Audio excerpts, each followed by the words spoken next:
गोवा को कौन नहीं जानता है। पूरी दुनिया में ये अपनी खूबसूरत बीचों के लिए जाना जाता है।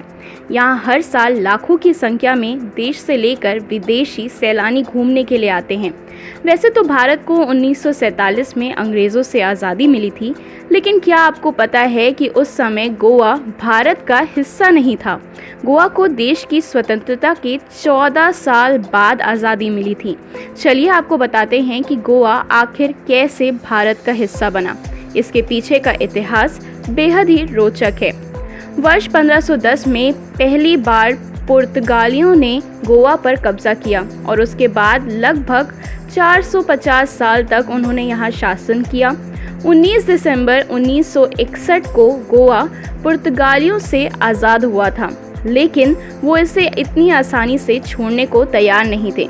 इसके लिए भारत को सख्त रवैया अपनाना पड़ा था। भारत ने आज़ादी के बाद पुर्तगालियों से अनुरोध किया था कि वो गोवा को उसे सौंप दें, लेकिन उन्होंने इस अनुरोध को ठुकरा दिया। अब गोवा को आज़ाद कराने के लिए भारत के पास दो ही रास्ते थे।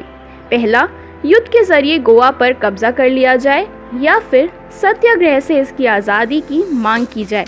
देश के पहले प्रधानमंत्री जवाहरलाल नेहरू और गांधी जी भी दूसरा वाला विकल्प ही बेहतर समझते थे। गोवा को आज़ाद कराने में डॉक्टर राम मनोहर लोहिया का बहुत बड़ा योगदान था। 1946 में वह गोवा गए थे, जहां उन्होंने देखा कि पुर्तगाली तो अंग्रेज़ों से भी बदतर थे। वो गोवा वासियों पर जुल्म ढाए जा रहे थे। वहां नागरिकों को सभा संबोधन का भी अधिकार नहीं था। लोहिया से ये सब देखा नहीं गया और उन्होंने तुरंत 200 लोगों की एक सभा बुलाई। यह बात जब पुर्तगालियों को पता चली तो उन्होंने लोहिया को 2 साल के लिए कैद कर लिया, लेकिन जनता के भारी आक्रोश के कारण बाद में उन्हें छोड़ना पड़ा। हालांकि पुर्तगालियों ने 5 साल के लिए लोहिया के गोवा आने पर प्रतिबंध लगा दिया, लेकिन इसके बावजूद भी गोवा की आज़ादी की लड़ाई लगातार जारी रही। साल 1961 में भारत सरकार ने तब पुर्तगालियों के चंगुल से गोवा को आज़ाद कराने की ठानी।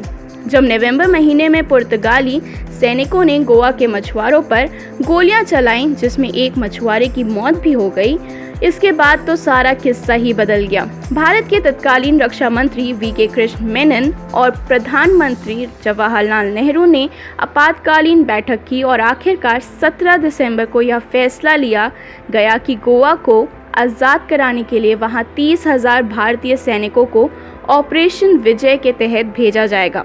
इस ऑपरेशन में नौसेना से लेकर वायुसेना तक को भी शामिल किया गया था। भारतीय सेना की मजबूती को देखते हुए पुर्तगाल ने 36 घंटे के भीतर ही घुटने टेक दिए और गोवा छोड़ने का फैसला कर लिया। 19 दिसंबर 1961 को पुर्तगाली जनरल मैनुअल एंटोनियो वसालो ए सिल्वा ने आत्मसमर्पण के दस्तावेज पर दस्तखत कर दिए। इस तरह गोवा 450 साल बाद पुर्तगालियों से आज़ाद हो गया और भारत का एक अभिन्न अंग बन गया। ऐसे ही तमाम जानकारियों के लिए आप देखते रहें हमारा चैनल द एंटरटेनमेंट और इसे सब्सक्राइब करना ना भूलें।